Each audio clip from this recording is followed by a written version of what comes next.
Ladies and gentlemen, here on Adam versus the Man, we are excited to present a series of interviews with victims of family law, interviewing Joe Jorgensen and Spike Cohen, the Libertarian Party nominees for president and vice president.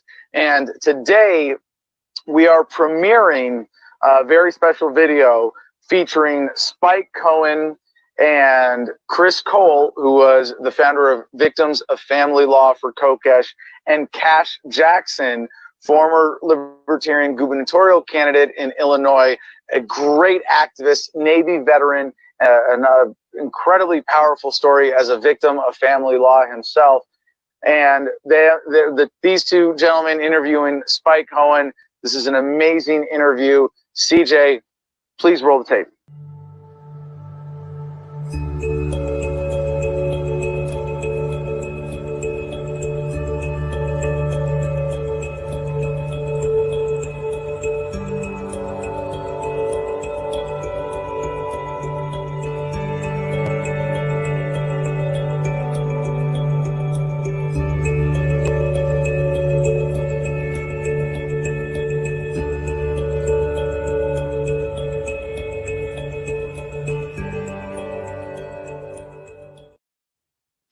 Hey everybody, how are you? My name is Chris Cole, the director of Victims of Family Law for Joe Jorgensen, Libertarian candidate for president. And I want to introduce first Kash Jackson, who is a father and an advocate alongside me. And Kash, why don't you go ahead and introduce yourself before we bring on Spike? My name is Kash Jackson. I am a retired Navy veteran, as well as a Libertarian. I was the 2018 Libertarian candidate for governor in the state of Illinois. And currently I'm a volunteer for the Fathers' Rights Movement. I work as their VP of Public Advocacy. And so it's kind of my job to help to educate the public, to reach out to candidates, and just really have kind of an open, honest, and frank discussion about the fatherless effect in the United States and what domestic policies are driving these issues, and some proposed solutions that we have as a movement. Beautiful. So I guess without further ado, let's bring on the Libertarian vice presidential candidate, Spike Cohen. How are you? I'm doing fantastic, Chris. How are you doing? Doing great. We want to thank you so much for giving us your time on what we feel is one of the largest, if not the largest issue that no one talks about in America. And thanks for having me on. Thank you. So we also want to thank CJ Abernathy, who's our producer, who doesn't want to come out and say hello. So CJ, thank you. We just want to say thank you for doing this. And Adam Kokesh, thank you for allowing us to borrow CJ and use your platform to share this experience and this interview. And we know it'll be informative, and we know it'll help bring the subject matter to both the campaign and the Libertarian Party. And we hope to sort of spearhead this campaign and lead you guys to victory. So first thing, I just want to say I'm going to hang out most of the time. I'm going to let you and Kash speak. Kash is a seasoned veteran when it comes to this. I'm a newbie, and I have the honor of getting to work alongside him. And guys, feel free. I'm just going to hang out here and listen to you both. That's great. I look forward to it. And folks, for those who don't know, my name is Spike Cohen. I'm the Libertarian Party's vice presidential candidate, along with my running mate, Joe Jorgensen. I am a business owner who has owned various successful businesses over the course of just over 20 years. I'm also the host of My Fellow Americans, the co-host of the Muddy Waters of Freedom, and the co-owner of Muddy Waters Media. And I am running on a campaign with Joe Jorgensen to set America free and to remove the burdens and the barriers that are making life hard for everyday Americans, for no other reason than to help the craven, pandering politicians of the Republican and Democrat parties and the cronies who put them in their positions of power for no other reason than to hold us down at our own expense for the benefit of those small handful of very powerful people who want to preserve their wealth and influence. And so I look forward to this opportunity to talk with you, Kash, and you, Chris, as well, and to talk about these issues. Well, Spike, I definitely want to extend my thanks and gratitude. I understand as a candidate, exactly how difficult it can be and getting to all of these interviews, and a lot of people are kind of pulling and tugging at you. So we do definitely appreciate the time that you're sacrificing in order to discuss what we believe to be the most major systemic issue in this nation, and probably the largest area of state overreach that is severely affecting our communities. And my hope today is that you and I can have kind of just an open dialogue about the information of what I have learned as an advocate for parental rights reform, and to understand maybe from your perspective, yours and Joe's, how you guys would pursue reform in these issues if you believe that it to be such an impact that you would want to add it to your campaign. And I guess the first thing that I'd like to ask you is, do you understand, or do you know approximately how many children in this nation are growing up absent their biological fathers, and maybe some of the domestic policy that is driving these things? I don't know exact percentages, but I know that it's in the tens of millions. I will also say this: when Chris and you first reached out to me and said, we're the victims of family law for Jorgensen, and we'd like to talk with you, my initial thought was probably what a lot of other Americans thought. I thought, sure, I'd be happy to talk about it, but this is more of a local issue. And then, doing a little bit of research myself, and I'm certainly not an expert, and that's why I am looking forward to this episode to talk with you about this. I found out about how Social Security is essentially running things from the top. With Title IV, Sections D and E, you have the federal government that is in charge of federally enforcing child support. And also is it that they're matching payments, or that they're just making payments for child support as well, which is actually providing a kind of perverse incentive for family courts in the states to look for child support as a solution, as opposed to finding other solutions to be able to try to make sure that the child's welfare is taken care of, because they get additional federal funding as a result of that. Well, I'm kind of the position on this that the federal funding that pours in through the acts known as Title IV D and E of the Social Security Act, those particular funds are really what justify some of the size of government that we're experiencing today. You and I, as libertarians, would agree we would like to shrink state overreach, expand individual liberty, and in doing so, hopefully shrink the overall size of government. And if we shrink the overall size of government, it also in turn should, by common sense, reduce how much we're being taxed. Now, I don't know it's so much a perverse incentive for these courts to relegate one parent down to being a visitor, so much as it is that they understand, like in the state of Texas, that child support collections in itself brings in tremendous revenue into the state, and it justifies a very large existence of government entities and bodies such as the Office of Child Support Enforcement, then that extends on down into banking, intercepting of tax returns with the IRS, dealing with your Secretary of State's office and the suspension of driver's license, revocation of passports and professional license. So there's this large kind of bleed out effect, if you will, into all of these other agencies, not to mention our police departments that routinely conduct roundups to throw oftentimes just poor broke fathers into debtors' prisons. Right. And so we're kind of, pushing us. The major solution that we want to see here is just simply equality, right? That underneath the 14th Amendment and the Equal Protection Clause, we possess an inherent right as a human being, father or mother, to equally raise our children if the state hasn't proven that we're unfit. And what we're seeing across this country is that states are not rising to the level of a clear and convincing standard. And instead, what they're doing is they're just relegating one parent, like Chris, down to being a visitor to their kids. And that justifies a child support order. And then, of course, the collections and enforcement of these payments is what justifies a lot of these government entities and their roles. The bureaucracy behind it. Right. Correct. And so if we were to reform the nation in such a way that we go from treating fathers as an every other weekend visitor and paying child support, let's put the onus back on these fathers to let's really see, are dads willing to step up to the plate? I believe that they are.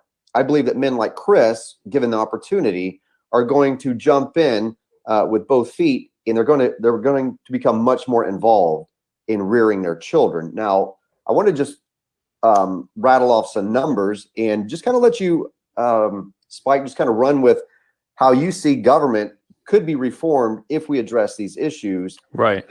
Based upon some of the data I'm going to read out to you. Mm-hmm. So this information that I'm using, it comes from the Father Absence Crisis in America, and I believe this is from 2019, if I'm not correct, or if I am correct. According to the U.S. Census Bureau, 19.7 million children, more than 1 in 4, live without a father in the home. Consequently, there is a, quote, father factor in nearly all of the societal ills facing America today. Research shows when a child is raised in a father-absent home, he or she is affected in the following ways. They're at 4 times greater risk of living in poverty. They're 7 times more likely to become pregnant as a teenager. They are more likely to have behavioral problems, which we realize that if a child has behavioral issues, oftentimes the go-to solution is to medicate them with pharmaceuticals. They're more likely to face abuse and neglect. They're 2 times greater risk of infant mortality. They're far more likely to abuse drugs and alcohol, far more likely to go to prison, 2 times more likely to suffer obesity, more likely to commit violent crime, and they're twice as likely to drop out of high school. So that's a broad spectrum of a lot of social issues wrapped and tied into one major issue. And again, there's several pieces of domestic policy, not just the Title IV D&E funding, that's driving this. Yeah, no, I mean, if we obviously, if there were an equilibrium there, if the average child in a household were not having much more, the one that struck me was the 7 times more likely to end up becoming a pregnant teenager, which means there's possibly also a cycle going on here. So you have, a teenage mother who gets pregnant. The presumption is that the father doesn't want to be involved.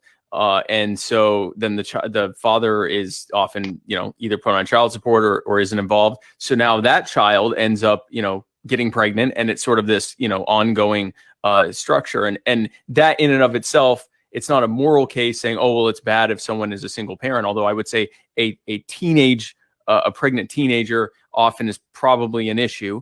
But also, like you said, the statistics behind it of that leads to even worse outcomes for those children. So that's certainly a problem there. Now, one thing I saw that it seems like, at least in most states' family courts, there's the presumption they're sort of still using some very old, hackneyed gender identity or gender role in terms of saying, well, we presume that the mother is the one that's going to be the caregiver, and we presume that the father is going to be the one who is, paying for everything. And so since now the mother's going to be the one just doing all of the parenting, and the father's going to be the one doing all of the, all of the bankrolling of it, then the father, like you said, is basically presumed to be either a visitor or, part-time custody. And that, they're now having to fight just to be able to get equal custody to the child. Obviously, that's different than a situation where the father just abandons the family. And so the court says, okay, well, then you have to pay child support because you abandoned your family. But I've talked to so many people that they didn't abandon anything. They want to be more active in their children's lives. And there's this sort of pressure against them in the court system that makes it more and more difficult for them to be able to actually even do that. And it's really just saying, no, you just be a visitor and you just keep paying child support. And we don't want you involved in your children's lives whom you love. And that's obviously a major problem. Kash, why don't we, he brought up a good point there. Why don't we discuss the due process issues and the motives behind creating, fatherlessness as an overall pandemic. It does happen to mothers, where we always like to preface that. But it's pretty lopsided. It's a pretty lopsided issue. And like you mentioned, there were incentives given. Let's talk about, Kash, with Spike, about the fact that due process and overreach and constitutional rights are ignored on a daily basis. Because I know we're pushing for a new bill to basically, I guess, be a band-aid to the laws that already protect us, but they're being ignored. So what do we do when due process is being ignored in a courtroom, mostly in family court? And then you have judges and lawyers that have immunity, and you really can't do anything. Yeah, it's one of the conundrums involved in family court. Now, I don't think any American citizen you talk to, if you were to ask them, what is the one thing in your life that you care the very most about? The majority of people are going to say, my family, my children, those closest to me. Right, and that's what we hold the dearest. And so it perplexes the mind when you have an individual who's been a law-abiding citizen, they've been a tax-paying citizen, and yes, taxation is theft, but nonetheless, they've been complying with everything they're supposed to comply with. Right. Right. They are avoiding having their doors kicked in and their property seized. Right. But the unsuspecting American who has a relationship that breaks down, that happens every single day. Relationships fail, people move on in their lives, they grow, they mature. There's a variety of circumstances. But one of the major issues that I've seen and I know exists very well is exactly what Chris was saying. And it's that you go into these court systems believing as the average citizen that it's an imperfect system, but it works pretty well. It works for the average person. As long as I'm a good person, I'm going to get treated fairly. The average citizen would believe that until you set foot into these courts. And if you were to spend one afternoon or one morning sitting inside these family courts, it would very rapidly change your belief system about these courts. When oftentimes what we're seeing is a systemic due process violations. Now, more specifically, what am I talking about? As an individual involved in a custody case, you have a right to be noticed if the opposing counsel intends on filing a motion in the case to say, okay, Spike, let's just say I was the attorney for your wife. Okay. And she wanted to seek full custody. You guys were separating. She wanted to seek full custody, and I was her attorney. Well, I would be required by law to file a notice of a motion with the court, which also then has to be served to you. Right. And also have to file a motion requesting whatever number of things that I want. So if it's for my client, we were going to seek full custody and we were going to seek child support. And we were going to seek that you pay for extracurricular activities and daycare. I would formalize these things in a motion, let you know about it, and serve you. There would have to be a proper service and notice of service of that motion that's filed with the court. Oftentimes this isn't done. It's completely bypassed. And in status calls, oftentimes where these litigants aren't even present, they're not even in the courtroom because there was no notice of motion, there was no motion, there was no formal pleadings. And we're seeing judges take it upon themselves to just sever contact, oftentimes with very arbitrary reasoning on why they're doing that and not following state statutes. Without notifying the father or the parent that's being denied contact? Absolutely, yes. And these are not isolated cases, and that's what I want the viewership to really understand, is that you're going to think, no, that doesn't happen. They're not going to just take custody from a parent for no good reason. Yes, they do. And why and how do they do that? Well, there's a few reasons. Number one, courts oftentimes have, especially in these family courts, they have no cameras and no recording devices. In some states, like the state of Illinois, they are not required to provide a record for you. And so if you're an indigent person, you're a father who's behind or a mother who's behind in child support, you could have been laid off from COVID, any other number of circumstances, you're a pro se litigant. So you're representing yourself. Right. Over 2/3 of people within the family law court system are representing themselves as a pro se litigant, oftentimes against seasoned attorneys. Now we're talking about them fighting because the attorneys can do it on a whatever it's called, where they get a piece of what comes in. So the person who has money to make has an attorney that's going to be getting a piece of that, and the person who's trying not to get it has. Okay. Right. So there is gigantic perverse financial incentive. Yep. Yes. And so what the states are doing is making themselves a party to, basically a contract. So whenever you marry somebody, there is a contract. Whenever you've now gotten a marriage certificate from a state, because most states do require those, and you've invited the state in. Now, this is another area of reform that we're proposing, is to get the state out of marriage entirely. Which we support 100%. Yeah. Right. So that's a very libertarian position to take, is, okay, let's just go ahead and cut this off right here. We don't want the state involved in our personal relationships. People enter into contracts every single day without involving the state. It isn't until there's a breach of that contract that the state needs to become involved. And in the case of our children, their only job is to, number one, find out, are either one of these parents unfit? And the state bears the burden of proof to prove that. And if neither one of the parties has motion saying the other person is unfit, then it's not before the court properly. But yet what these judges are doing is they are essentially finding you to be unfit and only awarding you every other weekend, because the only justification is it's in the best interest of the children. Well, what does that mean? It's not even defined in Black Law's dictionary, because it's subjective based upon each individual judge.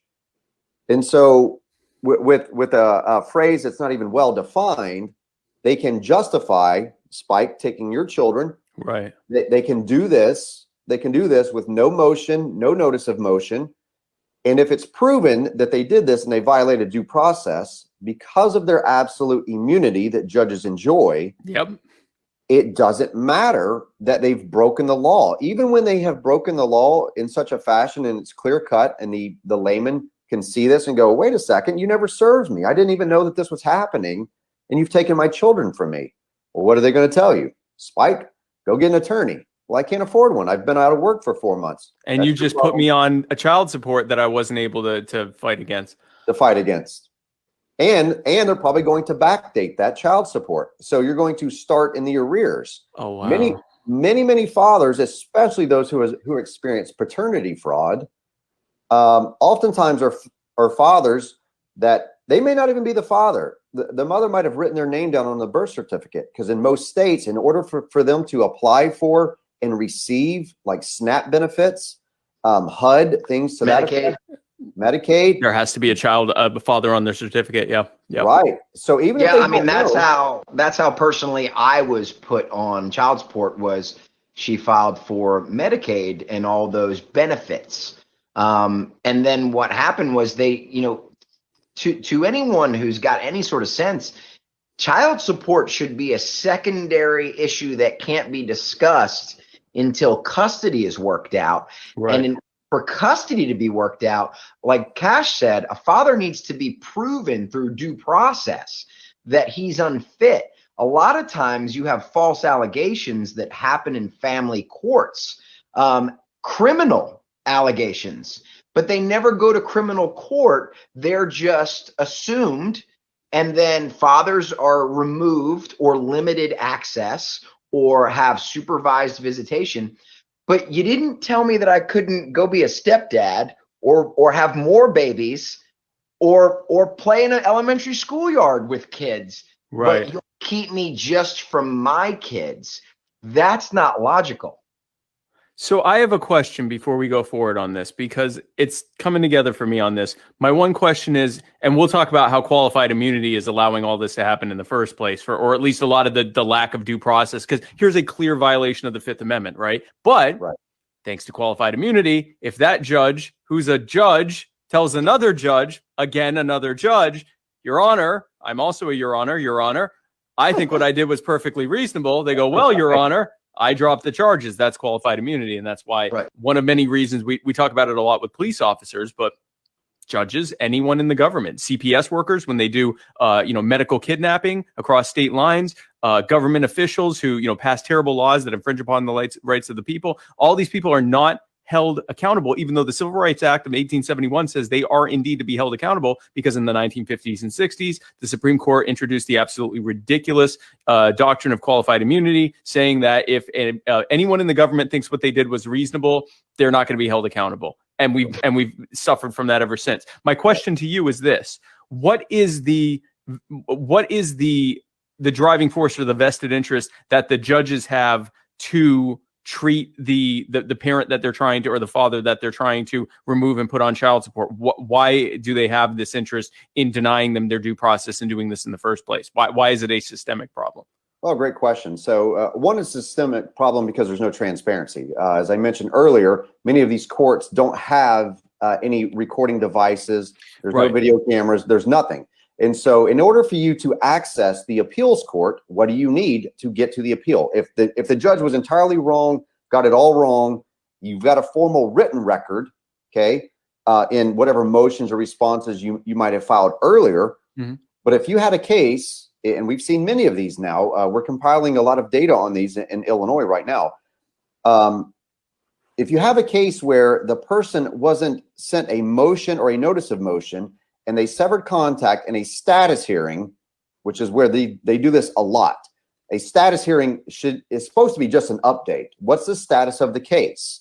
And they're actually adjudicating during these status updates. They're making major adjudications in these status updates, which again, a lot of times these dads, they can't take off work, or they weren't even notified. And so they go ahead and hold it. Now, if the opposing counsel doesn't show up, you know what they're going to do? They're going to give the opposing counsel a continuance and say, you know what? They're an attorney. They couldn't make it here for whatever reason. It doesn't matter even if dad's standing there or mom's standing there, and the opposing counsel didn't show up. The judge will oftentimes give them a pass because they're an attorney. Right. You're not shown the same courtesy as a pro se litigant. They go ahead and roll forward with the case without you. There's no continuance offered. There's no courtesy phone calls given to you. It's just they decide the matters without you there. Because of their pre-existing relationship with the attorney, and that doesn't exist with the father. Right. Correct. So there's a lot of conflict of interest. So getting videotapes and getting audio recordings available for people to have, number one, an accurate record.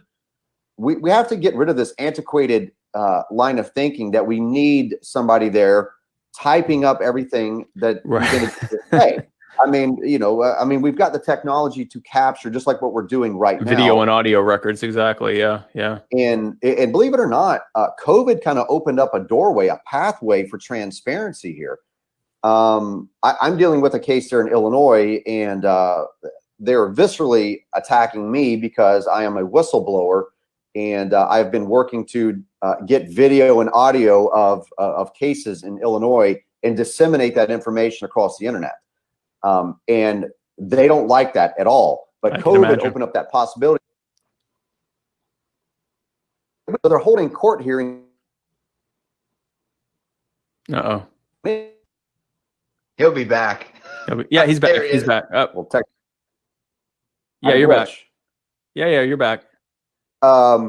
You were saying that COVID. You said COVID opens up the possibility for them to be able to do, I guess, audio and video recording. Transparent Zoom meetings. Right. Yeah. So yeah. Because it's being recorded. Oh, okay. And they're broadcasting it on YouTube.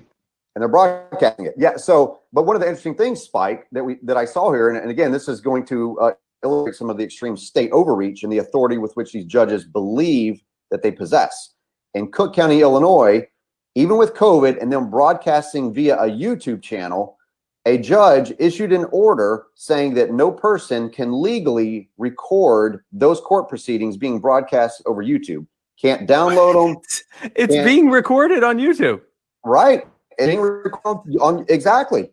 But this is how asinine many of these judges are, and they believe that they possess that ability. Now, they're probably not going to attack somebody from outside the state.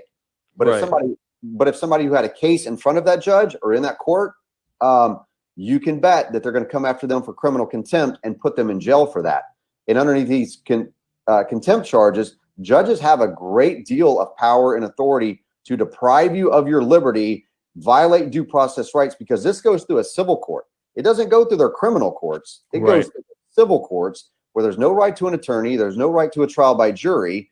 They violate all of those due process rights and just put you in jail.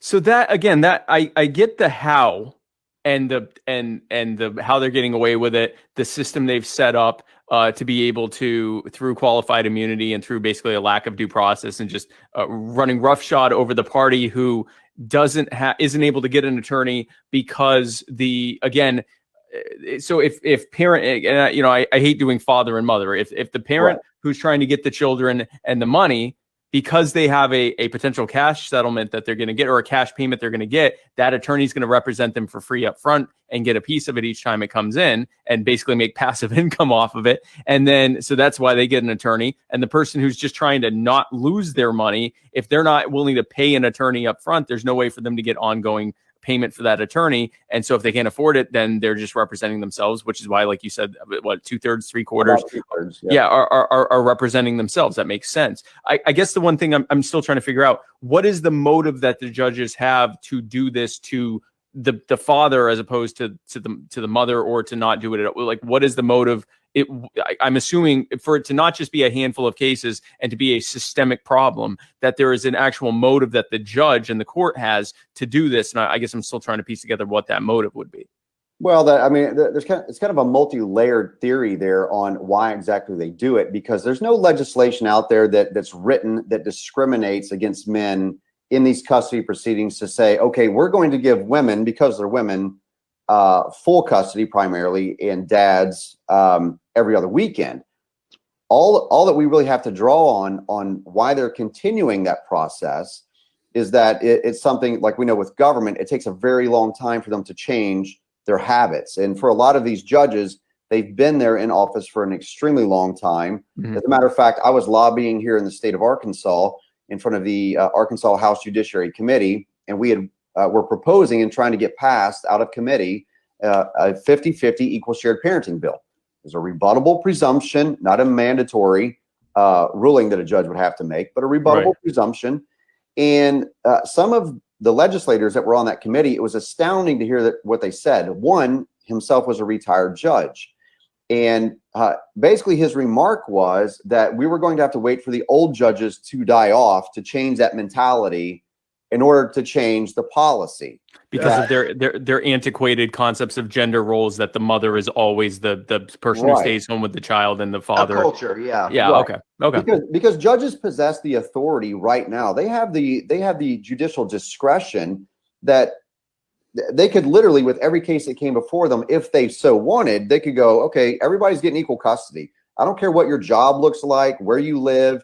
Okay, you're going to get equal custody, and if it's, or at least a presumption up front, and then let the facts of the case determine if it's something different. Okay, that's what we're looking for. Okay, just a common sense rationale. Clearly, if if there's, say, if the father's in prison, or the mother's a convicted pedophile. I mean, pick any. Or dad's in the military, or dad drives a truck. So there are. Or just a deadbeat. There's a deadbeat dad that wants nothing to do with it. So they're like, okay, fine, then pay child support. Yeah. Some fathers give up they change careers when there's a divorce. I myself am a musician. I've had to sort of sideburn that and go, all right, well, I want to be at least around half the time. So I have to make that a priority. And then when I don't have the kids, then I can do whatever I need to do for me with my music career. Right. So if a father is willing to change his career, change his life, do whatever, there should be no reason. I know a lot of attorneys and judges, Kash would agree, that they also hold you accountable when seeking child support to a previous employment status, where if you separate from your ex, and let's say my ex didn't work, this is all true stuff. I'm just giving you my experience. Yeah. I worked. She was at home. I worked in the restaurant business. I worked 60 and 70 hours a week. I committed to that until we got to a better place. My kids were young. So what happened when we split was I decided, all right, I don't have to bust butt anymore. I'm going to pursue music and also maybe work part-time. But the court system, the child support system, said, no, you can't be a musician, Mr. Cole. Your dreams suck. You were making $60,000 a year over there. So we're going to hold you to a $60,000 a year standard. And if you choose not to do it, well, then you're just going to go broke. So, they put my child support, her lawyer lied in court and said I was making $4,600 a month when I was actually making on an average of $2,500 a month. Well, you can understand how I went bankrupt in a year. So was this all happened during like a status agreement that you weren't even party to? So this was before custody got worked out. And obviously there was a child support order put in place because she is a Title IV welfare Medicaid recipient. Right. So the child support agency and the state prefers to focus on collection before we work out custody time, because child support is a welfare recovery program. Right. Most people think child support is to make sure that mom and the kids are taken care of for dads who either are very well off, don't want to be part of their kids' lives, or are pretty much a joke. That is not what it's being used for. It's a welfare recovery program. So there's the motive. Well, there's multiple motives, Spike. There's multiple, but there's one of them is that the state has a vested interest in unloading the costs there rather than trying to come up with a shared custody situation, which would also necessarily result in the half of the time that the mother is raising the children, the father wouldn't be responsible for that because he's taking care of his half. Right. And they would have to be potentially on some form of government assistance, as opposed to if it's the mother has the kid all the time, the father's a visitor who's paying all the time, there's no welfare involved. And so they have a vested interest in doing that and actually tearing apart the family as a result of that. There you go. There's the incentive. And that opens up the door to what we were talking about before, which is false allegations without being in criminal court, and with no due process. And so what do? Well, they'll slap child support on you to where it buries you, and then they hold you in contempt. So they cycle you in and out of jail. They'll take your driver's license. You've really never done anything wrong. The only thing you've done wrong was being abused. And then like government will abuse you, and then, they'll hand you a crutch. But in this instance, it's we'll abuse you and then never let you get out of that, get your head above water. And if you don't keep paying, well, we'll take your license, which that makes zero sense. How are you going to work? How are you going to work? Exactly. Yeah. Right. Or we'll cycle you in and out of jail for, minimum stints. Maybe we'll threaten you with a week or a few days. And if you're still not compliant, we'll double down and hit you with 30 days. Well, how many jobs do you think you're going to keep if you got to go to jail for money that you physically cannot pay? Period.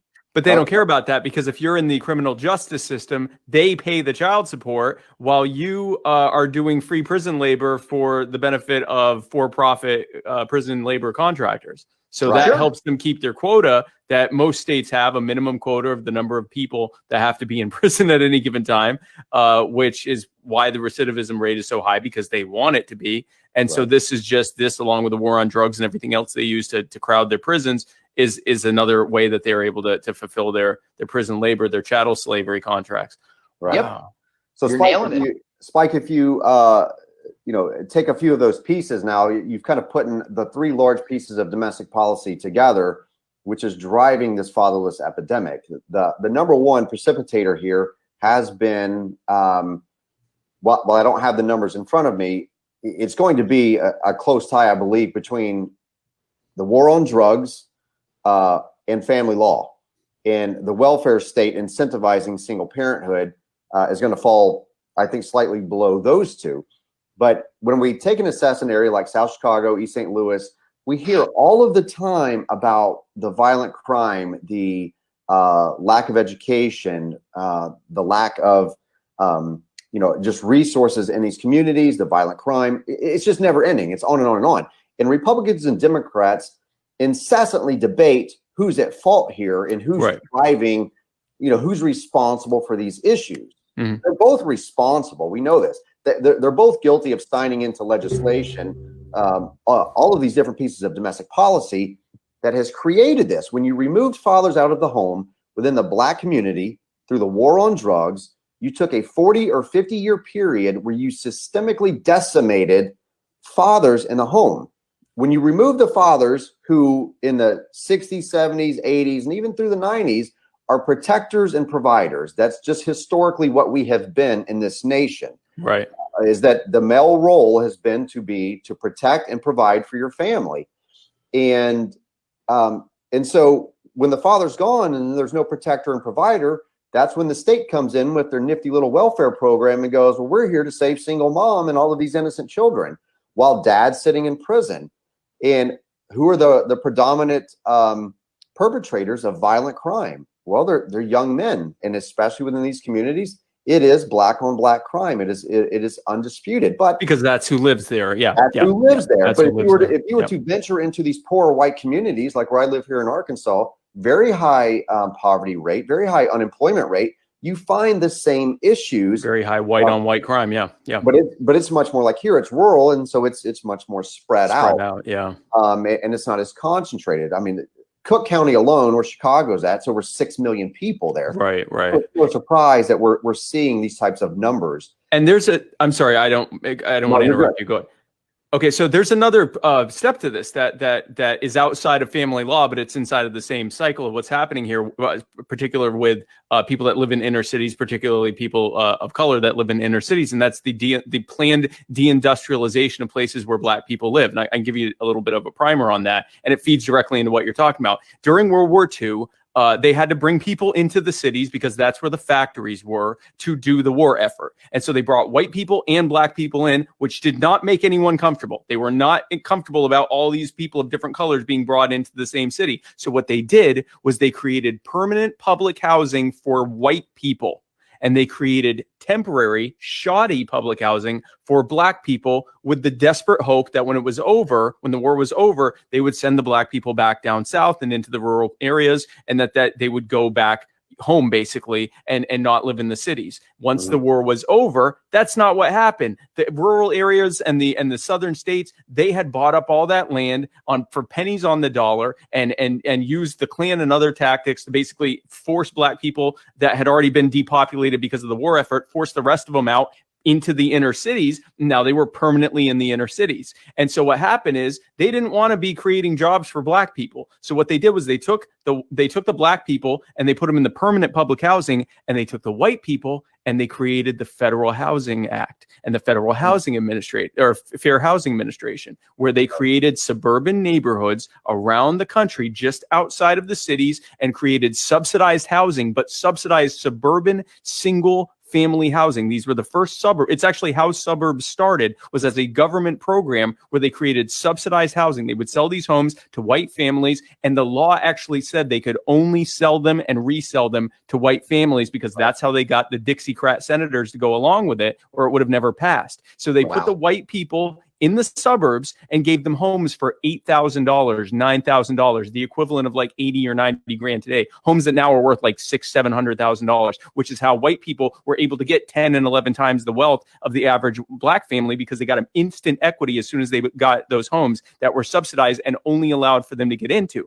What happened after that? All those jobs went into the suburbs, and the cities became deindustrialized over the 50s, 60s, and 70s during the same time as the civil rights crisis. And so when they went out there, then now the Black people are no longer, they don't have jobs anymore. So the problems that are related to fatherlessness happened because an increasing number of Black men who were trying to provide for their families tried to go into the suburbs and other places where the jobs were, and were not welcome there and were not allowed to go there. Enter LBJ with the Great Society program, which did everything you're talking about. But it actually started with a program to bring Black people into the inner cities, deindustrialize those cities, move the white people out into really nice homes that had instant increases in equity, and give them all the jobs. And it leads exactly to what you're talking about right now. Right. And so then they're unfurled in our natural instinct to provide. A lot of these fathers began providing through the black market. They began through selling drugs. I mean, it was a profitable what was available. Exactly. What was available. Right. And that's what,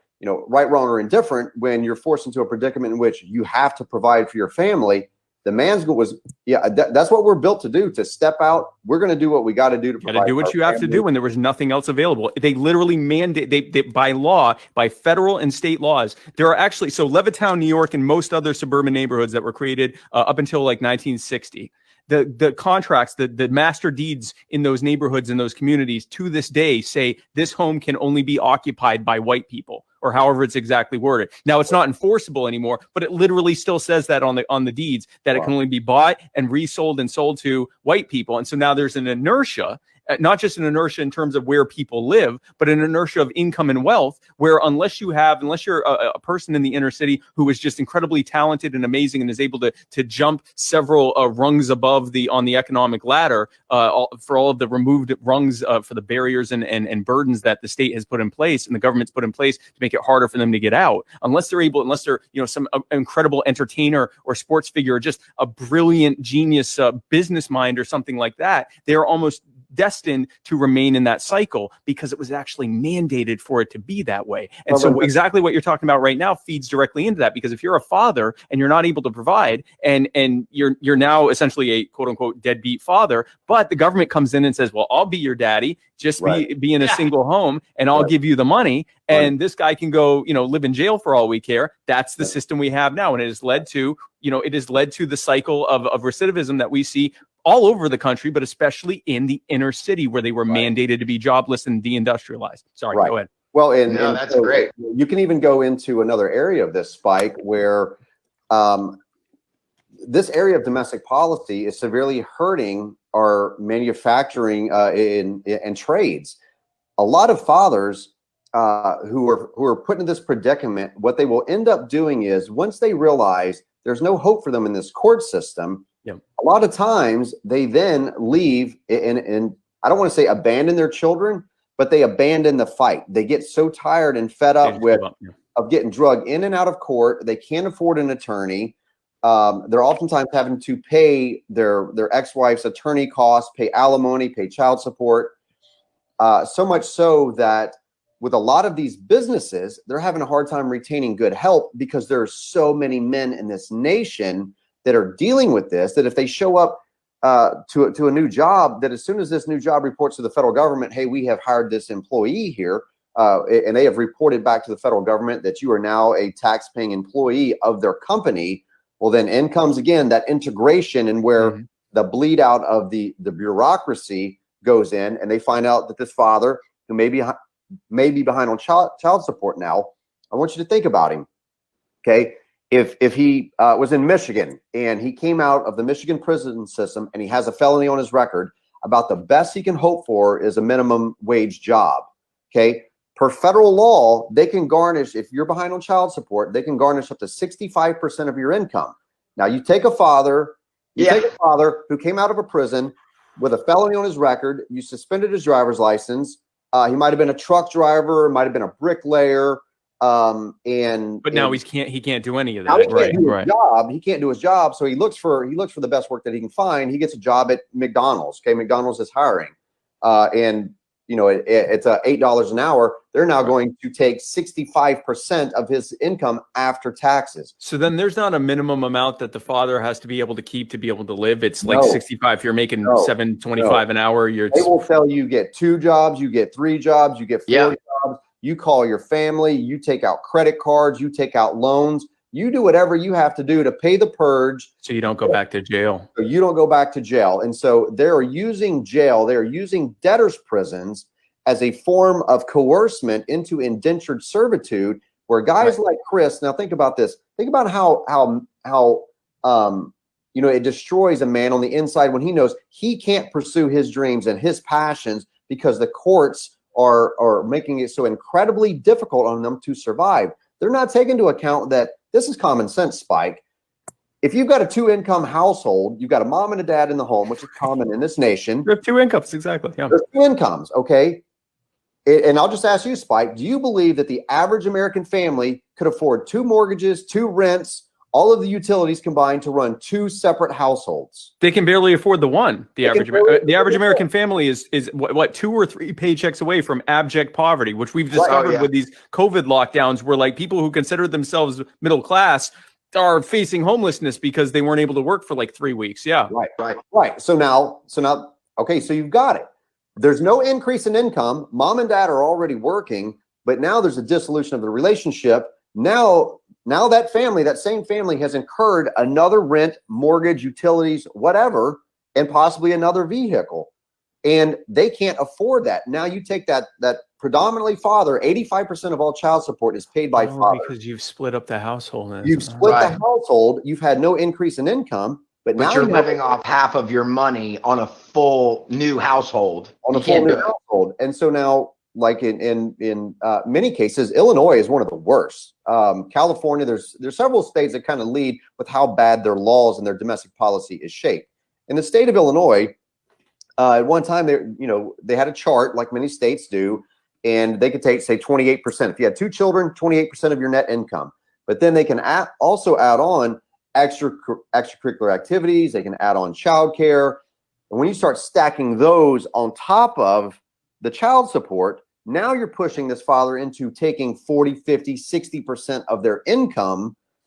In some of these fathers, I mean, they're 35 years old. They had very successful businesses that were destroyed. Their businesses were destroyed. They took their professional license, couldn't practice their trade, and they ended up at 35 years old seeing their children every other weekend while living on their mother's couch. Which is completely backwards, because if the whole point is and I want to circle back to the question about the best interest of the child after this, but if the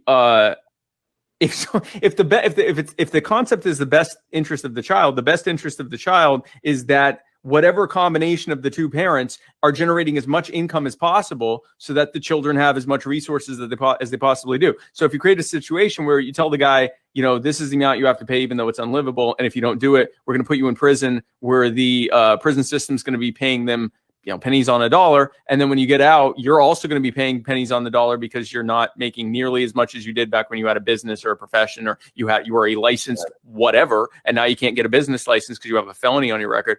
Yeah, that's terrible. So I have two questions. One is going back to the idea of best interest of the child.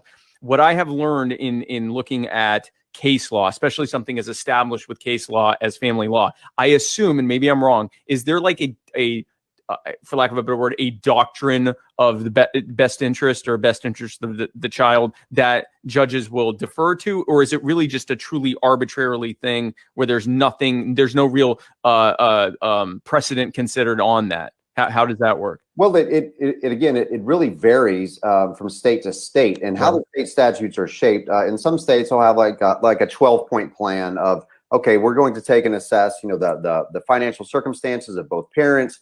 We're going to assess the resources and economics resources of the child, because the child might have, some sort of a, life insurance coming from a previous parent or grandparent. So they're going to take and assess all of these different things, where the parents live, their proximity to one another.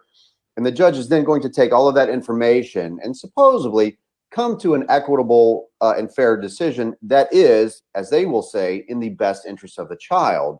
Now, overwhelmingly, the medical community, the social community, it is very popular amongst Americans that equality and that mothers and fathers should enjoy equal custody. We recognize that it took two to make the child, but that's not what judges are doing. I believe that a large piece of this, and the reason that they're not, is that fathers like Chris and I will fight for more time.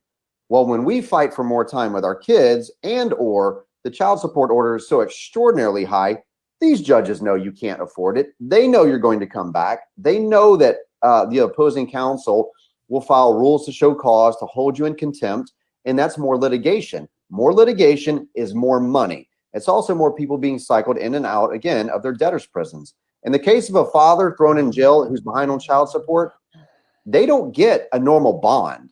Okay, there's no bail bondsman. You don't pay 10%. If you're $10,000 behind, Spike, I have seen them set the purge at $10,000, $20,000, $80,000, and you have to front the full amount before they let you out. And why aren't the bail bonds doing that for? Because this is civil. It's not criminal. Oh wow! They do more criminal activity in civil. They're just holding you in contempt, basically. Yeah. And they say that you have the power to purge your contempt, that you hold the keys to your freedom. And so even you could show them, and again, Spike, this is another violation of due process. Right. These kangaroo courts will not do a ability to pay hearing. They will not take and honestly assess and say, okay, Chris, you were making this income. Now, a liberty-minded judge would go, Chris, I understand that you still want to pursue music. You understand that that's a hard industry to break into and to make money and provide for yourself and your children. Right. So if I was a liberty-minded judge, I'd go, Chris, I want to make sure that you're doing your part in raising these children. Are you willing to step up and do half the work? Chris says yes. That's how a liberty-minded approach would go. These judges go, well, Chris, you used to make this we're much, going to impute your income, and they'll say this. We're going to impute your income, Mr. Cole, and we're going to impute it based upon your employment in the food industry, where you were making $60,000 a year. we're going to require you. Now, it's up to you whether or not you continue to make that money, but we're setting your child You're going to set it at that salary, and we don't care. Now, you're only going to get your kids every other weekend.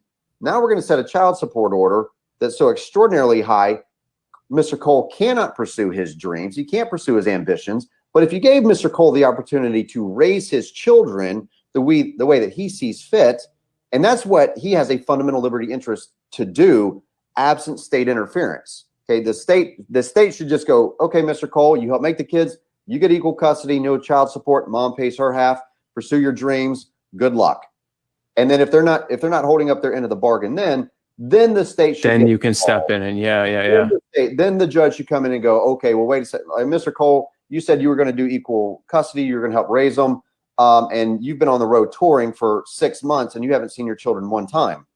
Clearly, this 50-50. And there's a problem, right? And see, so and I could see how they could say, for example, okay, you used to make 60,000, now suddenly you want to make 35,000, and there's a potential that it's someone who is intentionally going down in income temporarily to get that child support here, and then they want to go back up. But that's solved by simply giving half and half if they want it, because now whatever their half is whatever their half is. And if there's some kind of disparity between the half here and the half here, that can be equalized without taking 65% of their money. Right. Well, and so that's one of the large arguments is that what the judges will say, and what those who really support men paying child support, and again, this is primarily what's pushed, is fathers paying child support and being every other weekend. But those that do that will say that so that the child can enjoy the same standard of living that they enjoyed prior to the relationship dissolving. But they're not, because they're not seeing their father. That's nonsense. It's nonsense on two accounts. Number one, the financial aspect we talked about earlier, where now there's an increase in expenditures with another household, a significant increase in expenditures with that other household. So there's that one substantial change. The mother and the father both have to adjust to this, and so they're going to have to alter their lifestyles, but that's not what they're doing. They're taking, and basically it's a reallocation or a redistribution of wealth, if you will, from one party to another. Right. The inherent natural right that we have as parents is, number one, to raise our child absent state interference, unless the state has proven with a clear and convincing standard that they have a compelling interest to involve themselves in the case. You're neglecting the children, you're abusing the children, you're not meeting the children's needs. And for the fathers who are the deadbeats who just want to keep all their own money, those are the ones who can afford attorneys. So they, if you got someone who's making $500,000 a year and his wife, was basically, living as a homemaker, and he wants to go off and just do his own thing or whatever, he has the means to actually fight in court, and possibly the political and local political connections as well, to actually get a much better deal for him. And the ones that are being railroaded are the ones who show up thinking they're going to get a fair treatment and have no idea what they're in for. Right. Well, and I'll take this down one more rabbit hole, Spike, is that, of course, me being a veteran, something that really speaks to me is that of the rate of veteran suicide. And it's been around in between 20 to 22 a day for a number of years now. So we're talking over 8,000 veterans a year that are killing themselves. 8,000. Nobody really quantifies. You hear the number per day, which is horrifying, but you don't realize 8,000 a year. 8,000, right? And we don't talk about the why. We just go, oh, well, that's about the why. They keep throwing back, PTSD. Most military personnel didn't serve in theater. They weren't in a combat zone. So the majority of them, any post-traumatic stress that they may have developed, wasn't done in a combat zone. So we're leading the American people to believe that all of these veterans are damaged because of their time in service, because they were in combat. And a lot of times that's just not the case. Could they have gotten post-traumatic stress through other things? Certainly. Yes, they could have. But overwhelmingly what we're seeing is that, again, the majority of the military is men. Well, we're well aware of this fact. It's somewhere around 85 or 90% of the military is men. And when they come back, it is not unusual for these men to return home to their house cleaned out, their apartment cleaned out, their bank account cleaned out, wife and children are gone, or girlfriend, fiance, children have up and moved. They don't know where they're at. And there's very few resources available to them to reconnect to their families. And what I would love to send you, maybe after this, is a study that I came across. It was it was done between the Veterans Administration and the Office of Child Support Enforcement back from 2008 to 2010. And they surveyed 14,000 homeless veterans, which is a large demographic for those committing suicide, especially amongst our Vietnam veteran community. And what the VA and the Office of Child Support Enforcement, the federal arm there, what they discovered was that overwhelmingly, these men were complaining that a lot of their unmet needs revolved around the circumstances that spill over from family court. They're coming back from combat. They're coming back from not even combat. I mean, I wasn't deployed into a combat zone, but I was deployed a lot. You couldn't leave. You were coming back from a place you were stuck at and couldn't leave if you wanted to. And I would imagine often, and maybe this is your case as well, a lot of these are people who got into these relationships at like 17, 18, 19 years old, right before they deploy, and maybe even had children, didn't even get to see the kid. The woman gets, the mother, wife, wife, girlfriend, whatever, fiance gets pregnant. They're overseas or wherever they are, stationed wherever they are. A year or two later, however many years later, they come back. The mother of their children has decided they've moved on because now they are, they're 2 years older, which in your late teens, early 20s is forever, and decided they didn't want to be with this person anymore. He's dealing with all sorts of stuff from, whatever he was going through. There's a lot of presumptions, negative presumptions about veterans in the court system, not just in family law, but we've talked about that, presumptions of all sorts of terrible things about veterans in criminal courts as well. You would think that someone who would serve like that would have a positive presumption. Usually not the case. Usually it's the opposite. It's presumed that that there's PTSD or that there's a traumatic brain injury. There's something that's making them like this, as opposed to just treating them like a human being like they would anyone else. I would assume that spills over in the family court as well. And now they're coming back very, very young and being railroaded. And the other party, who's also very, very young, but has a professional attorney there dealing with everything. So you've got someone who does this for a living versus like a 24-year-old kid and who is now going to be saddled with this for the next, 16, 18, whatever years. Right. Yeah, absolutely. And so just imagine, if you will, if you're a veteran who served your country, and most of them, most people join the military not to serve their country. I was a Navy recruiter before. I understand what people's circumstances look like. And the vast majority join because they have some need or desire in their life that they need fulfilled. And so the military is an attractive place to go for benefit. Right. Travel, let's talk about that for a second, because we spoke with Dr. Warren Farrell, and he said one of the leading causes for men to join the military is actually a father absent home. And the reason being is they're looking for some sort of driving force or some sort of direction which they lacked from their fatherless home or their limited access home of a male role model. So we're finding that a lot of young people go into the military because sort of a rudderless sort of they're looking for direction. Yeah. And a lot of these kids are going in the military just because they didn't know what else to do, or they were getting in trouble at home, and the military was going to fix them. They were struggling as adolescents. They might have been in and out of juvenile jail, or had drugs and alcohol issues, or gotten arrested without the direction of a father figure. So either mom or someone encouraged. Like let's get you away from all your friends and all your bad stuff, and let's get you on a good path. And so they go into the military. And I know tons of kids that grew up in single parent homes, typically mothers, that join the military to learn how to be a man, or to find that acceptance that they didn't have because for whatever reason dad wasn't around. And we all know that the reason dad's not around, obviously there's two dads right here that are telling you we're mythbusters on this one. It's not the majority of men that are not around because they choose to be.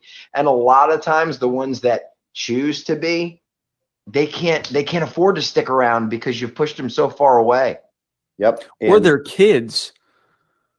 If you're a 22-year-old guy, you just got back from the military, you're actually really an adult only for the first time legally, but you're still kind of a kid.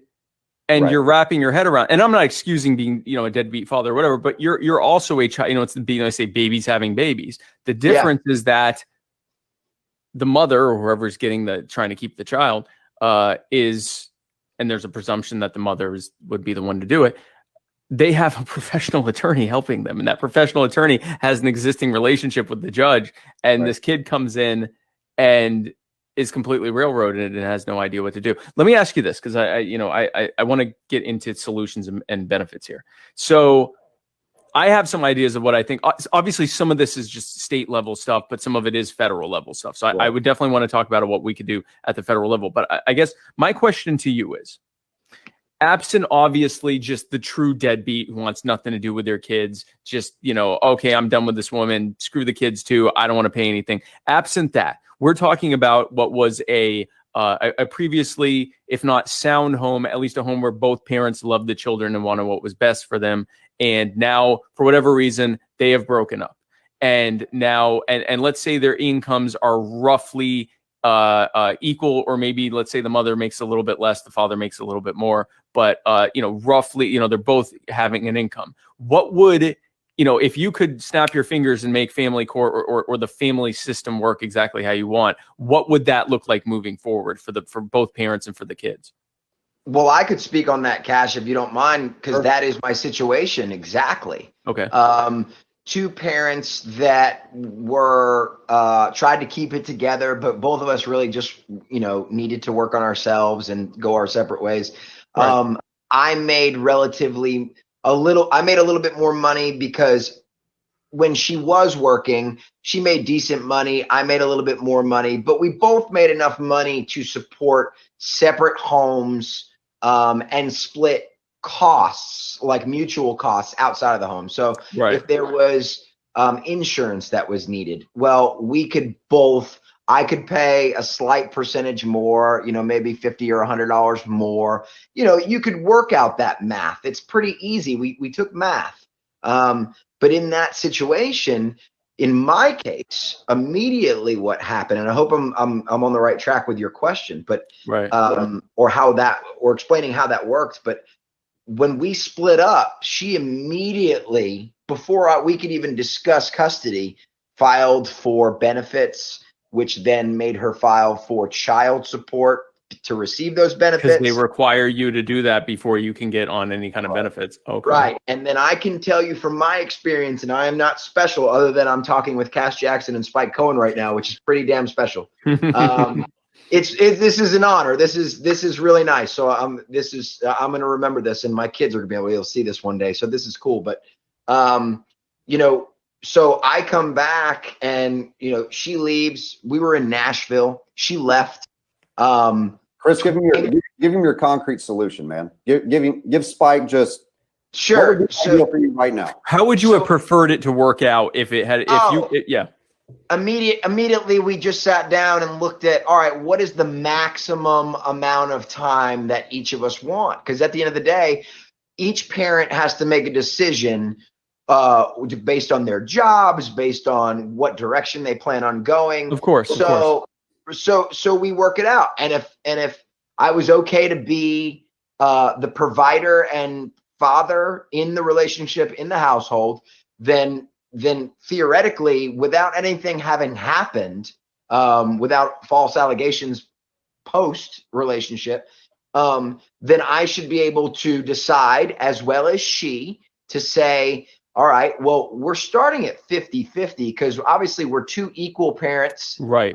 Two equal adults, but sometimes that's not capable. Maybe I want to keep my music career, or maybe whatever the case. So we have to be realistic and go, all right, well, I have a really good job, or I want to pursue this.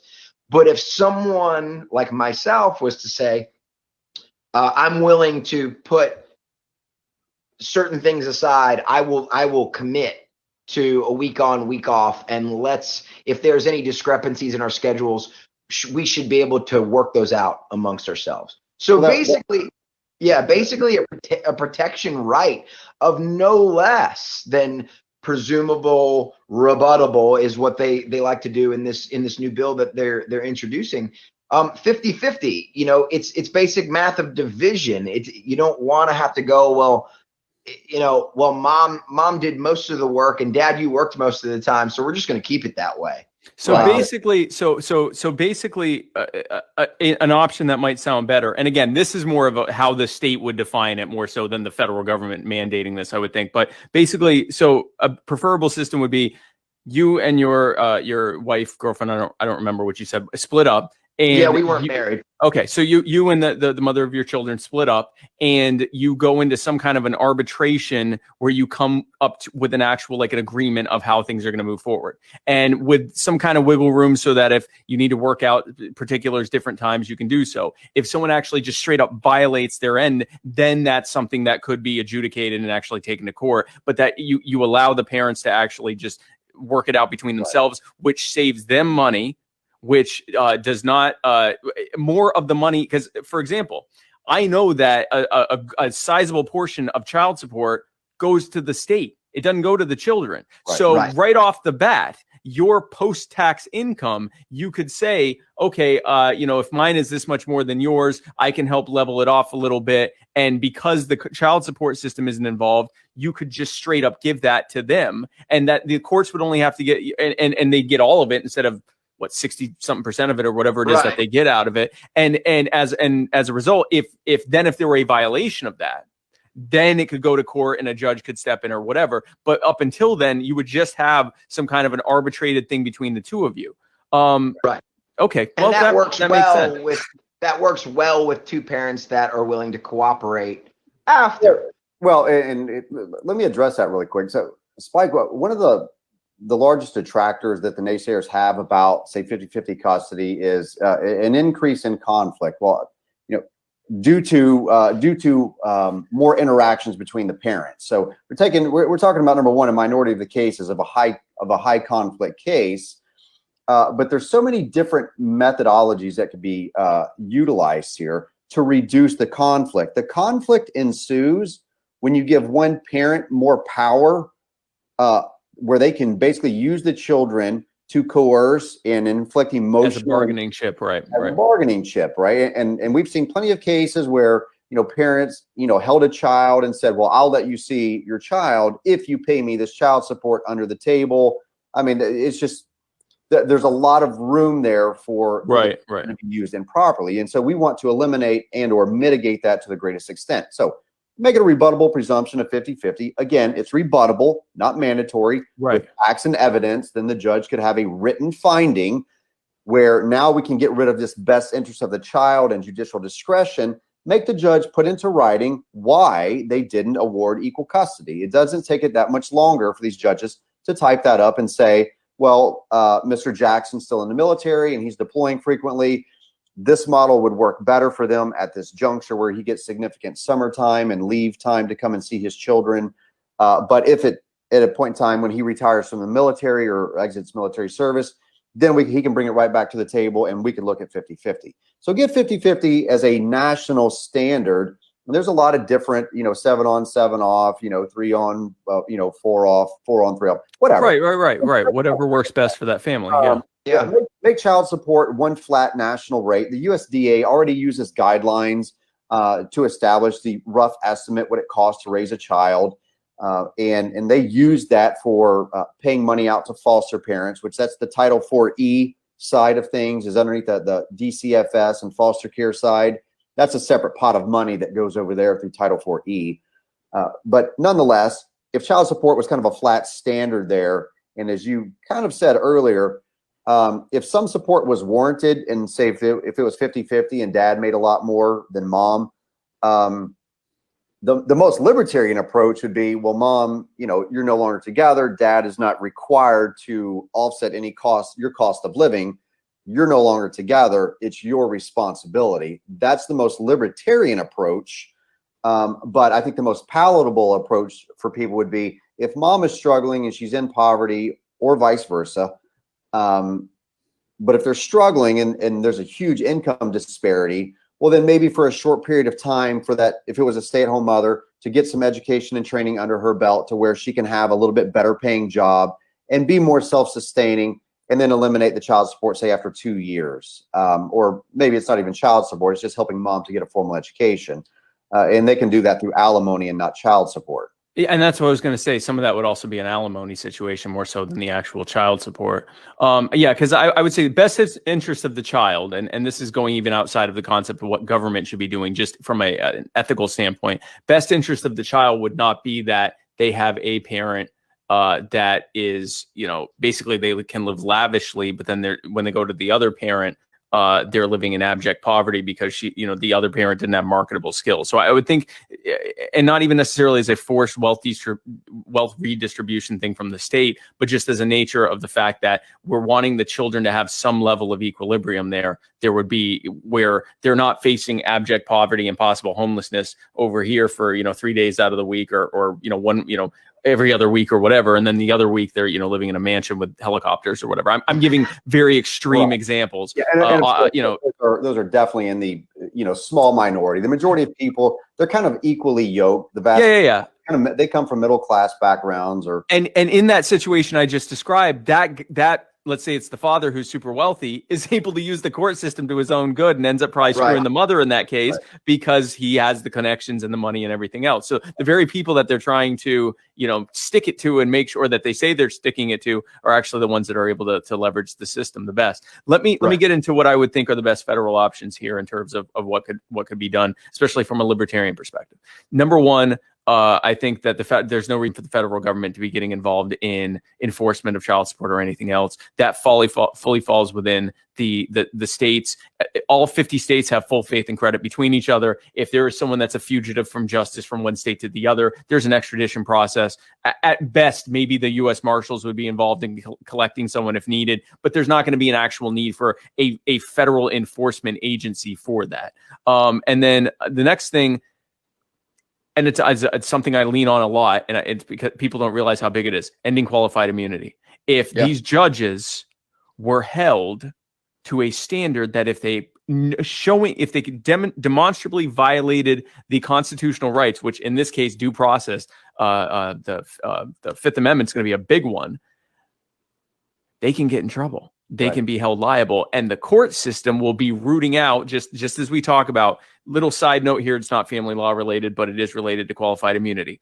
Derek Chauvin, who murdered George Floyd, when the Minneapolis Police Department, and there are police departments across this country, when they looked at Derek Chauvin, who had 17 other complaints against him before he murdered George Floyd, some of them were including from his own fellow officers, some of them were wrongful death. He may have murdered other people. We don't know. Right. The Minneapolis Police Department, and this happens in departments across the country, they looked at Derek Chauvin and went, this cop is terrible. He is going to harm people. But if we try to remove him, the cost from the police unions is going to be way too high. It's going to be a fortune to try to get rid of this guy. And he's not costing us anything because of qualified immunity. So cost benefit analysis, we'll just keep Derek Chauvin on. He's eventually going to kill someone or rape someone or do something terrible. And then we can charge him with a crime and remove him then. So it actually incentivizes bad policing and punishes good policing, because they know that if they try to, tell on or stop one of their fellow cops, nothing's going to happen anyway.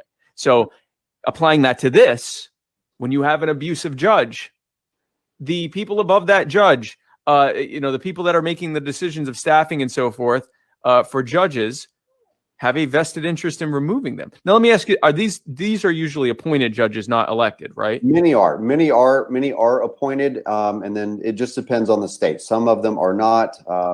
District court and circuit court judges are elected. I know here in my county, and typically. So go ahead.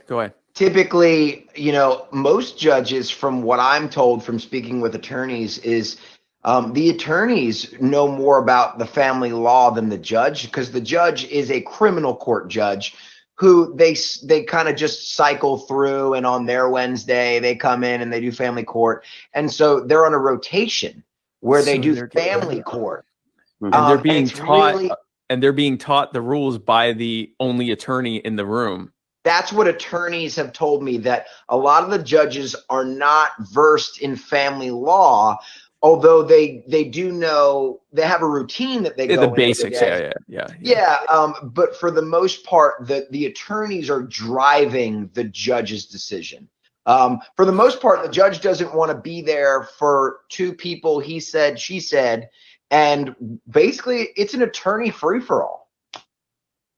Oh, and So in a situation there where you have an abusive judge who's been elected, well, first let's go with appointed. If a judge is appointed, the people that appointed them and are watching all this taxpayer money being spent on settlements and lawsuit payouts for all the times this judge abused someone and was able to be sued as a result, they want to get rid of the judge. They're like, this judge has to go. They're costing us way too much. If they're an elected judge, the taxpayers who voted them in are looking at all these payouts and everything and saying, wait a second, this judge has to go. So in both cases, whoever is in charge of putting that judge in that position, just like with the abusive police officer, removing qualified immunity punishes and disincentivizes bad actions by members of government, by politicians. It holds them accountable, not just holds them accountable financially, but holds them accountable in terms of the people who are making the decision to have them there in the first place are saying, this guy has to go. This lady has to go because they're costing us a fortune for no other reason than they're costing it a fortune. So I think even just those two things, getting the federal government out of the whole question of child support to begin with, and also and leaving that part to the states and ending qualified immunity is going to do the bulk of the work in terms of reforming the system, because if for no other reason than the judge has to actually go through the legal process of doing it, and you don't have a federal incentive in the form of matching funds to get more and more child support payments, because you're also getting money from the federal government as a result of that. Right. let me, Spike, let me clarify on something here. There is a difference in qualified immunity and absolute immunity. Police officers do not enjoy absolute immunity, nor do DCFS workers or most other any state or federal workers. Okay, it's a very select portion of government, like judges, that enjoy absolute immunity. I forgot. Yeah, with judges. And so these judges, you can't sue them. Okay, it is nearly impossible to sue a sitting judge because of absolute immunity. It will immediately get kicked out. I mean, if you can't prove, through a very high standard that there was some sort of a violation under color of law, and even then, they're still going to say, like in what happened in Texas. I don't remember the U.S. Supreme Court case, but a judge had a criminal attorney hauled into court. He was supposed to be there for court, wasn't there. The judge, the circuit judge, ordered the police to go get him. And he also told the police, he instructed the police to, quote unquote, rough up the criminal attorney before they brought him into the court, which I believe that they did. And it was proven that this judge had ordered judge had ordered that they rough him up. And the United States Supreme Court said nothing you can do to him because of absolute immunity. So even that obviously needs to end. They could send out the Gestapo, have a mud hole stomped in you before you get dragged in front of the judge. Like Tony Soprano. Yeah. The Supreme case law, the presiding case law right now is that they can do that, and you can't do a damn thing to them. So make them an offer they can't refuse. You can just go put hits on people, I guess. Absolute immunity has to end. I mean, this is something that these people enjoy, and you take absolute immunity, you take that type of power where there's nothing you can do to me. If I'm a sitting judge, Spike, I can violate the right to will, I can violate the Constitution, I can violate state statutes, and as long as I do it while I'm wearing that black robe and the functions of my job, it doesn't matter how incompetent I am or how I misapply the law. You're just immune. I'm protected. Now, layer on top of that, no cameras and no audio recording equipment, and 2/3 of people representing themselves in court that are pro se because they can't afford an attorney. If they can't afford an attorney, they sure as hell can't afford the $1,500, $2,000, $3,000 to have a record transcribed with which to get to the appeals court. So you are in fact denying them due process based upon their economic or lack of economic standing in this nation. And that is happening systemically. And it's what is driving a large piece of this follows effect, and dads getting fed up and walking away, which is increasing all of these social ills that Republicans and Democrats keep arguing about.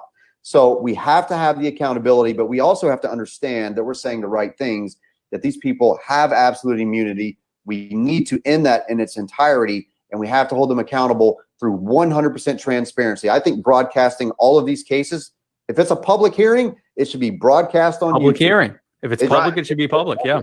Yep. Right. But in my own case, they've already threatened me with jail. They've threatened me with incarceration. And I don't like to be if you try to record, yeah. Right. And right now, and as a matter of fact, my case was just in front of the Second Appeals Court district there in Illinois, and we are fighting in my own case to set new case precedents for a First Amendment right to record your hearing, and as a due process right that you possess, because they are preventing many people, like they have done in my case, from reaching the appeals court with no record. If they don't provide a record and you can't afford one, you can't go to the appeals court. So if that's a requirement for you to be able to go to the appeals court, they need to be required to have that record to begin with. Because you can't say, we're not going to provide you with a record. It's illegal for you to make your own record, and also you need a record to appeal it. They're shutting you out from an appeal. That's also a violation of the Fifth Amendment. Right. And that's what they're doing across this nation. And so most cases that don't get appealed, these ones that just get settled, quote unquote, settled and agreed upon, they weren't agreed upon and they weren't settled. One side was coerced into an agreement that they knew was not fair, wasn't equitable, and there was nothing they could do about it. Yep. And it creates a great deal of conflict. Constant litigation equals dollar signs for attorneys that charge $350, $400, $500 an hour. It's ridiculous. When the average divorce costs $20,000, you already said yourself, most Americans are only 2 or 3 cases away, or 2 or 3 paychecks away from abject poverty. So what do you think happens whenever you increase the liabilities with a new home and you simultaneously drain all of the life savings, all of the college funds, you maxed out credit cards, just going through a divorce and trying to be a parent to your child? You can see now how we've created this gigantic snowball effect, and that leads to a whole host of other issues with health, with physical health, mental health, emotional health, days lost at work, living, being put on pharmaceuticals. I mean, it's just an endless supply. Incarceration, suicide, all of it. And the courts are happy with that because it's created a cottage industry where you have, attorneys, judges, and the whole system that's, basically created a legislated or created a need for itself through the implementation of this, the fees that they collect, the money that the attorneys are charging. It's a complex. It's a family law complex. And look at how many businesses it creates for government by breaking down the family unit, right? By destroying human beings emotionally and financially. It now creates other businesses for government to profit, whether it be pharmaceutical, whether it be, the prison industrial complex, whether it be the military. These kids are joining the military because they ain't got no daddies. Yeah. Women getting pregnant early, being abused, becoming abusers. Because that was the cycle they saw. So they're just continuing to do the thing. And at this point, it doesn't even matter where the cycle began because it's all just feeding into it and nothing's happening to break it. If you attack the family, then they got us. And that's why Kash and I thought that we needed to present this issue to the Libertarian Party, because all the issues that we're talking about, qualified immunity, bring back the troops, this and that, there is a driving force, and believe it or not, it can be tied into family law. If you break down the American family and the American child, you now have branched off into so many different symptoms of things that we're not getting at the root, and we're talking about the root. If you talk about the levels of divorce, and then you talk about the levels of poverty, and you talk about all the systematic destruction that's going on, you can tie it into what happens in a family court. And we just sit here and go, divorce sucks. We all go through it. Whatever. Here's a pill. Here's a drink. Right. Let's just get through life. And that's not the way we need to think. I'm sure that the divorce rates, part of their increase has been because you have people that they didn't grow up to see an actual nuclear family structure. And so that's normal to them. So even if they try to get into one, they go, this is not working. And so they're more likely to break up if for no other reason. And I'm not saying people should stay together if they don't want to be with each other, but possibly the reason that they got into these kinds of situations that they ended up wanting to get out of to begin with was because they didn't have a model of an actual nuclear family to begin with. And so it kind of breaks off and creates that whole cycle. And Yeah. again, government is creating one cottage industry after the next around it. And they're creating a situation where an increasing number of people don't have any real direction in their lives. And the government can fill that by telling them what to do, either by putting them in prison forever or putting them in the military and then in prison, and kind of institutionalizing them because they don't have any direction. And there's a part of them that is fine with it because at least it's a stability that they didn't otherwise have, even if that stability is essentially their subjugation. If you want to destroy people and have them be subject to all kinds of things, break down the family, destroy their psyche. Well, I mean, just think about it, Spike. And please forgive me because I don't recall. Do you or don't you have children? I don't have any kids. But you have or you had a mother and father, or you still do. Oh yeah. I have parents and I have nieces and nephews, and I have people, of all different ages I care about. So I can conceptualize. I saw a meme that you were hatched. We're coming out like that. Right. But for any parent out there, they will go to the ends of the earth for their child. Right. And that's what they're using. They're using that desire, that instinct that we have as parents to fight to not be pushed out of our kids' lives. Right. And they're using that as a kind of the catalyst there to drive the conflict, which drives the litigation, which increases substantial profits for these attorneys. I mean, it's a $50 billion a year industry. It is not law. It is, again, it is widespread corruption. I mean, it's racketeering. If you really want to get down to the nuts and bolts of it, this is criminalized activity. It's racketeering. It's organized crime. It's using children and our human trafficking. Yes, and our judicial system to drive up massive amounts of profits for family law attorneys, and it's creating a whole host of other issues across our country. And I believe that, number one, this is the most nonpartisan issue that you and Joe Jorgensen could get behind, because you will pull voters from both mainstream parties. Whenever I ran for governor in Illinois, this was one of the most pervasive issues there, that people came to me and said, I'm going to volunteer for your campaign. I'm going to donate to your campaign because I'm a parent who's suffering, and I've never heard another legislator talk about this.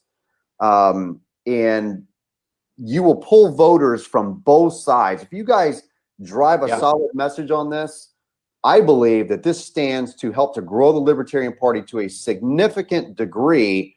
If you run this out there and then you go down the laundry list of social issues that Republicans and Democrats are debating on, of high school dropout rates, of welfare, of abortion, teen pregnancy, suicide, depression, mass shootings, you go down that laundry list and then you come back over here and go, okay, Republicans and Democrats, the failed war on drugs helped to create this. The welfare state helped to create this. Oh, and this family law industry that's a $50 billion a year industry also helped to create this. So we're going to address these three major pieces of domestic policy and implement some real federal and state solutions, because let's be honest, this is a federal issue, and it's a federal issue because you have a natural inherent right to raise your children absent state interference. Right. The federal issue is the violation of constitutional rights that's happening, not the implementation of policy. Right. That's correct.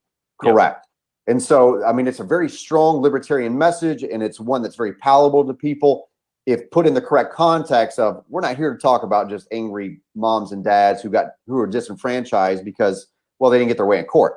We're talking about something on a much larger level here. And if you tie those in and articulate them, and it seems like you grasp it pretty rapidly. Yeah. So and I will admit, when I first heard, victims of family law, I thought, okay, scorned fathers for Jorgensen, right? But so and not even anything personally against you. I thought, I'm going to listen to what they have to say. And our first conversation, you touched on a lot of things, but you were also always in a car too. And I read through some of the stuff that you said. But what I'm seeing, and even before we had this conversation, but in reading what you sent me and everything else, we have a cottage industry that's been created in order to make money for attorneys, make money for judges. And by the way, attorneys and judges just happen to be the people who write the laws. And lo and behold, they've created a whole industry for themselves on the backs of the people who are the least likely to be able to actually defend themselves. And lo and behold, it also is run at the top by people who have total immunity and are able to do whatever they want. And so the federal solutions here, obviously Joe isn't going to say, or I'd say it's pretty obvious Joe's not going to say, there shouldn't be any child support, or that, we're going to abandon children who have deadbeat fathers or anything like that. Just the opposite. I think, a consistent libertarian approach that Dr. Jorgensen would have as President Jorgensen would be, you get rid of the immunity. You end the immunity. Government officials need to be held accountable when they do things that patently violate people's constitutional rights. I don't care who they are. Doesn't matter who they are. If it's the president and vice president, it doesn't matter who they are. You can't say, oh, well, look at the position they're in.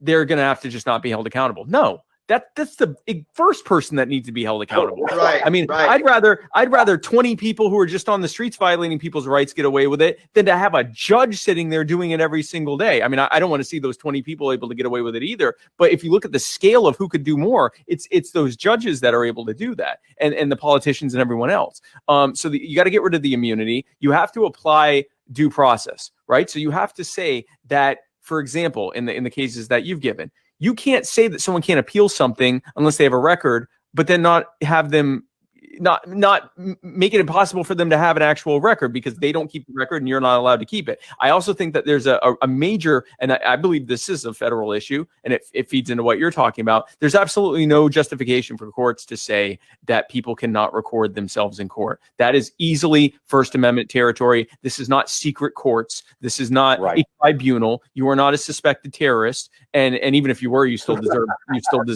Right. Yeah, but you're not right.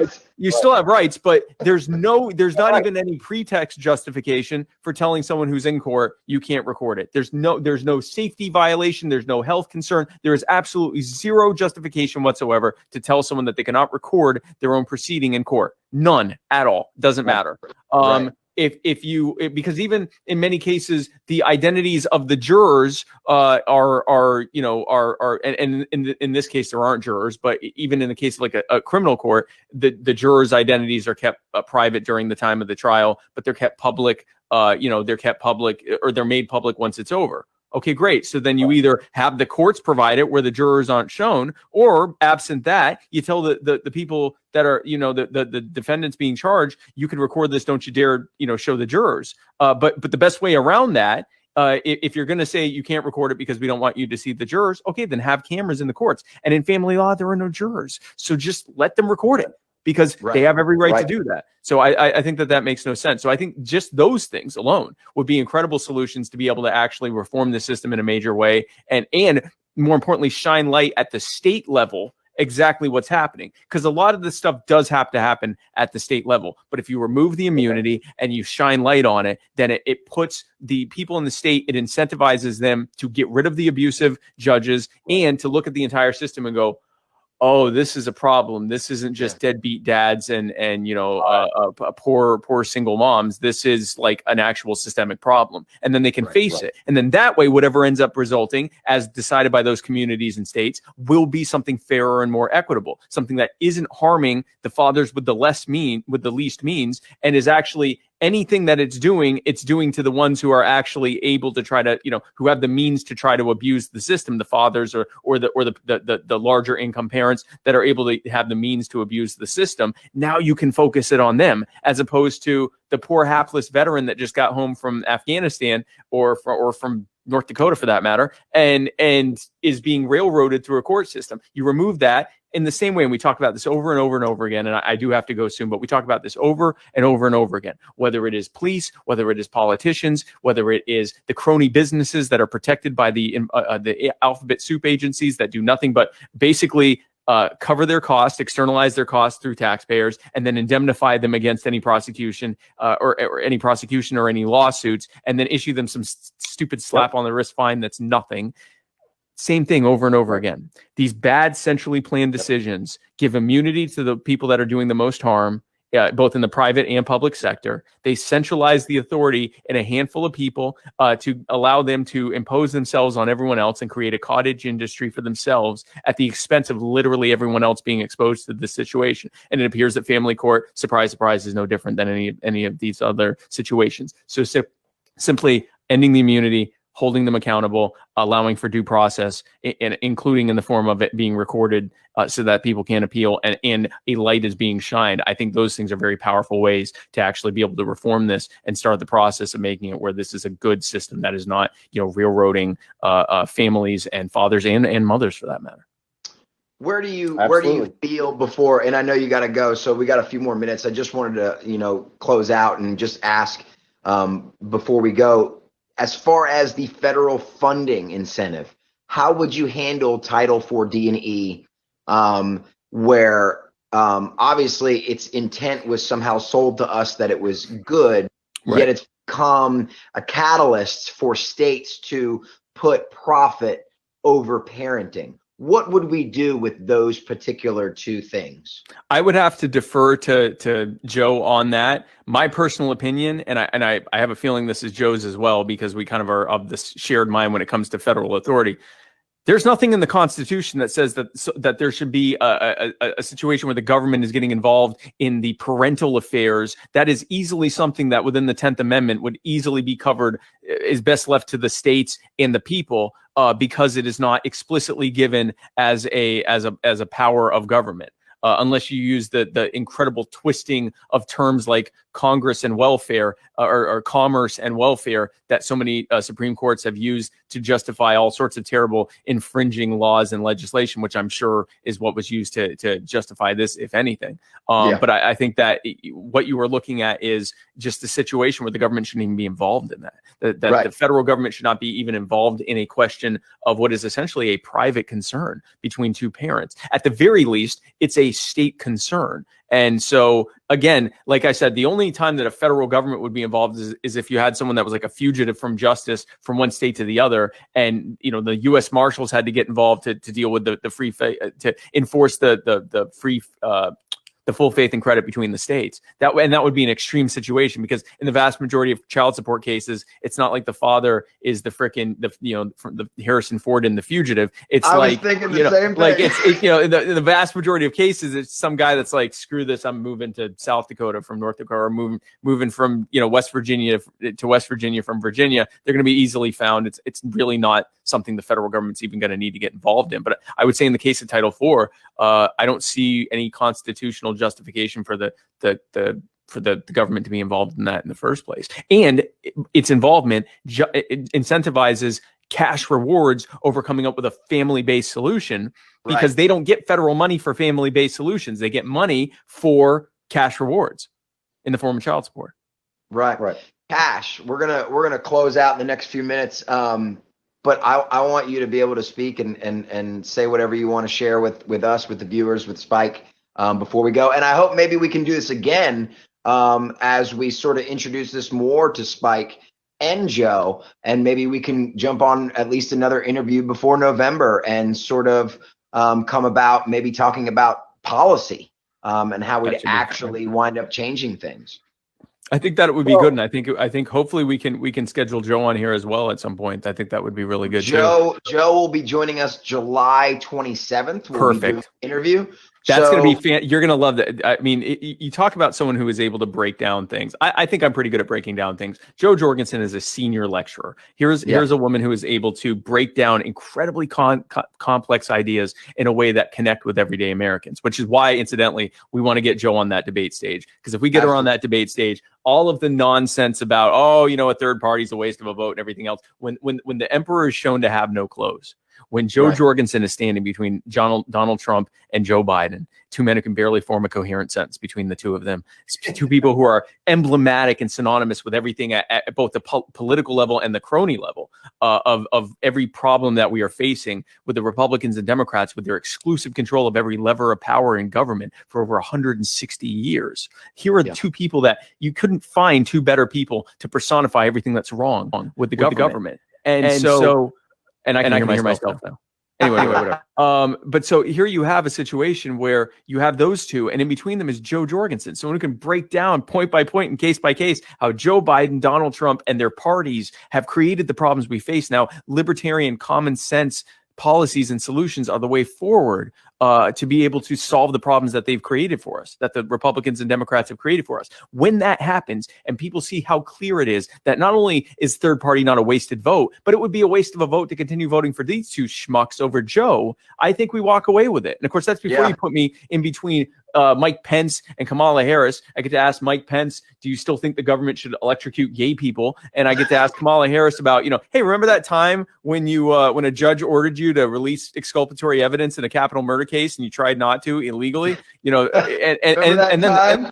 that time when that cool? But so say, here it was, a judge ordered you to release evidence that would prove a man that you were trying to have executed, that he was innocent, and the judge ordered you to do that, and you tried to refuse to do that. How is that anything, at least on a moral level, any different than attempted murder? Right. I cannot wait for her to explain to the audience of however many 100 million people are watching that. And then again, Mike Pence, do you still think, should the gays be able to not be shocked? I think that's an easy one. That's an easy one there. And so I think when that happens, when you have Joe in front of those two, I think we walk away with this thing. Oh, absolutely. And so it'll be great. You'll get a taste of that when she comes on the show. That'll be fantastic. Cash, is there anything you want to close out with or talk about before we go? Yeah, well, I would just like to say, Spike, number one, thank you for coming on, man. Absolutely. You've definitely been a breath of fresh air, and it's been enjoyable to watch how quickly you pick up on these issues. And being the VP candidate for the Libertarian Party, I was fairly confident that you and Joe would be able to do that. And so, look, this is a mainstream. It's a very important issue.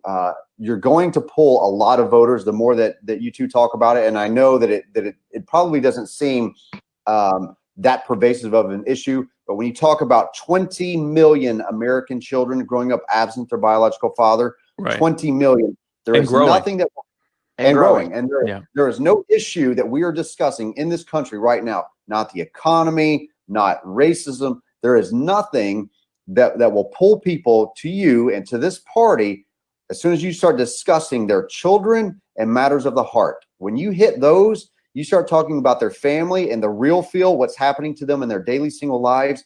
You're going to connect to voters in a way that no candidates have done yet in a presidential race, because they're going to go, whoa, finally somebody's talking about it on a national level. On a national level, somebody said, this is a problem. We recognize it. They're waiting for it. And we've got some solutions that we believe that would have a real-time effect right now and begin some relief on American citizens. And so this also is not, I want people to be clear, this is not a mothers versus fathers issue. This is the American people versus state and federal overreach. This is bloated government. It's authoritarianism. It's a nanny state, and them trying to decide for us what's best for our children, when we know that is best left to the parents, minus a finding of unfitness. And that's what we're driving for, to ensure both parents could be substantially involved. No more of this every other weekend nonsense. It's outdated, it's antiquated, and just allowing a parent, mother or father, less than 20% of the year with their children, it's just ridiculous, and it doesn't work. So it's time that it got fixed. Right. Well, and I agree with what you're saying, and I think that we need to really be looking into this, and it's an obvious case of at least at the level of how it's being enforced and carried out and adjudicated. It's a case of what happens when people aren't held accountable. I do actually need to go. I have another thing that I'm actually a few minutes late to, but I really do appreciate your time, folks. If you like what you heard, and you want to hear more about what Joe and I plan to do, setting America free, share this. Be sure to share this video. We invite you to go to joj2020.com. That's joj2020.com.